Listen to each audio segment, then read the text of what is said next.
we're really fortunate tonight that we've got some really very talented early multi-platform storytellers actually on this panel. In the first season of Lost, we had a couple of web pages that were just things that were kind of put up for fun.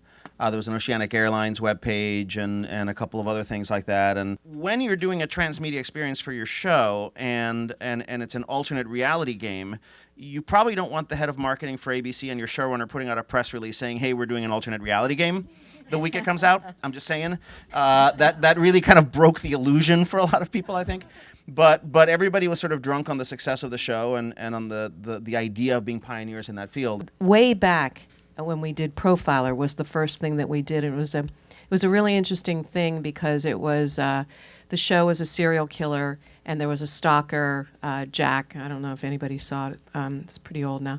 But we gave the audience an opportunity in a sweep show to go on our website and to get into the serial killer's house and go through it. Nobody had done anything like this and interact with him live while the show was on the air.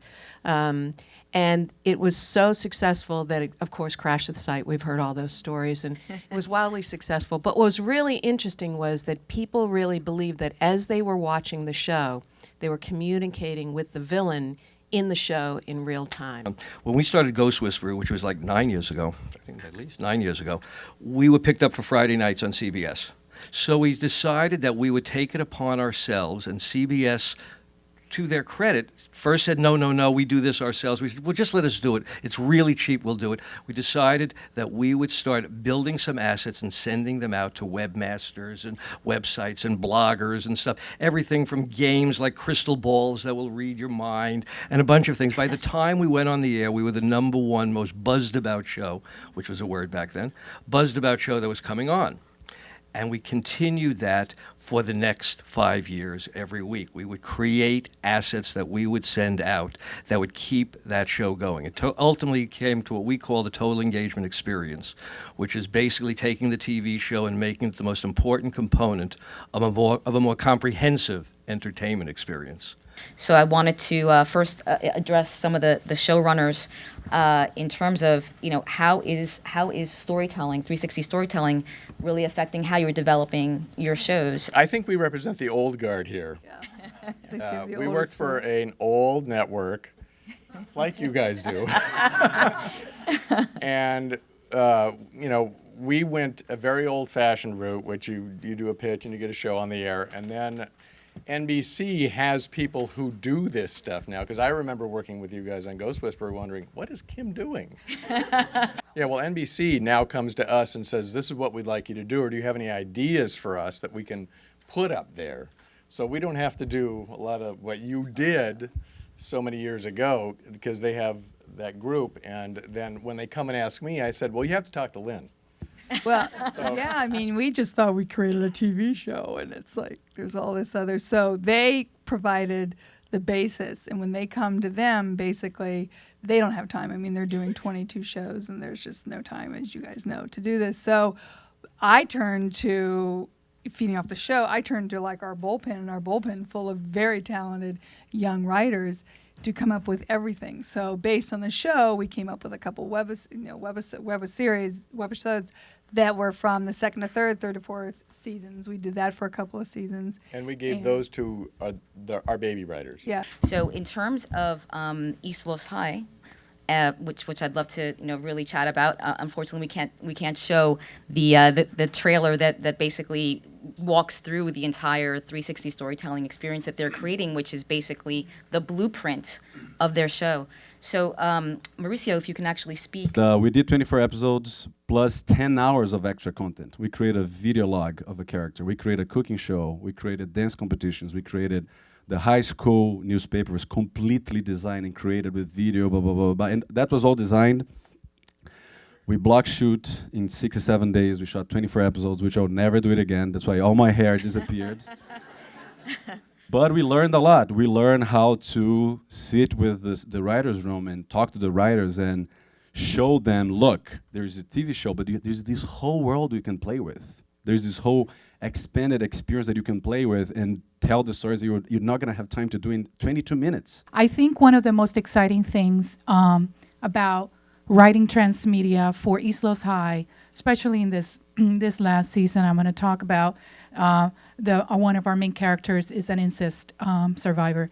And so we had the challenge as writers to how are you talking about incest and then you cut to the bomb squad shaking their ass, you know, and so and not it be like whoa, you know, a nosebleed. So some of those scenes about therapy between Camila and her therapist had to go into transmedia to go really deep. For us, transmedia was, you know, a lifesaver because it meant that we could just sort of give the surface for those kids who just sort of wanted to see a cool teen drama. But the ones that were kind of watching it for another reason or who were taking the stories a little deeper because it was more relevant to them, they could actually go into it. What are the similarities and what are the differences of creating a live show as well as a digital series? Creatively, it's incredibly challenging, and also financially, well, pretty much in any aspect of making anything that's consumable content, very, very challenging. For me, the reason I wanted to do it in the first place is I had just come off a experience where I had shot a pilot for a network, and was incredibly frustrated with the process of doing such a thing, and wanted to try my hand at something that was where I would have a little more control in all the different aspects, and doing a digital series very much allowed me to do that. And on top of that, there was also an element of me feeling like digital television and network cable television eventually, sooner rather than later, were going to merge and be one thing. And I wanted to sort of get in ahead of the revolution rather than sort of be left behind. The first thing we did in the writer's room was everybody joined Twitter. Carlton was already there, but we all joined Twitter. And so just when an idea would pop that could have a multi-platform, you know, element, it definitely was something we discussed right off and tried to sort of lock it down. There are so many shows on television that you have to figure out how to capture your audience and maintain that relationship. So we had 3 criteria. It's one, is it cool? Sometimes we do things because it was just cool. But if it was cool, it couldn't cost anything and it couldn't take a lot of time because everybody was slammed. The second is, did it drive viewership? Were you doing something out there in the ancillary story space to be able to drive viewership back to the television show or back to the books, which, you know, those things that make money. And third, can you monetize it? With the books, we've been very successful, or the Disney Corporation's been very successful financially with the books, with over, I think right now we're over 3 million copies sold, which in television money isn't a lot, but in publishing money is very significant.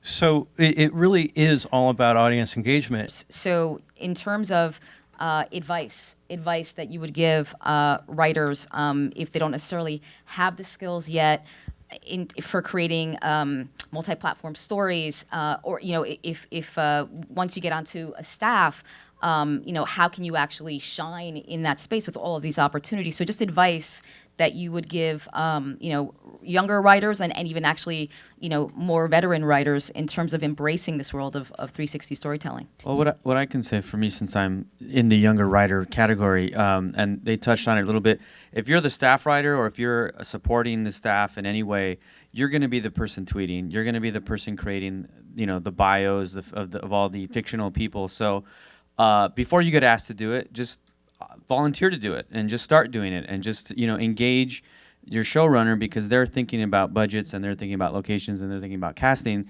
They don't want to think about Twitter. They don't want to think about Instagram. And for me on my show, I went to the other EP and I said, "What are you guys doing for the Twitter?" And they're like, "Yes, you're going to do the Twitter." And I said, "Okay."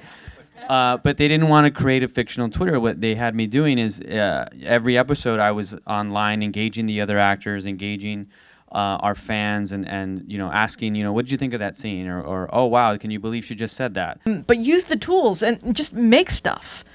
Surprise yourself. this media is so dynamic and deep and shallow that when I get an assignment, I just, really, I just always say, I would love to surprise myself. And that's where I try to begin. Develop your audience, and then it will come. And we need to understand that as writers and as producers, we are marathon runners. We're not here for the sprint. The sprint rarely happens. There's no sprint in our business. I think that I just want to say one thing. I think all of you are absolutely right, and especially speaking to the younger writers about, I know we look in our room and I say that, you guys handle, all of these various different platforms and everything. But I know that my husband, who will represent all of you, will also say the most important thing. Write something good. Yes. That's the bottom line.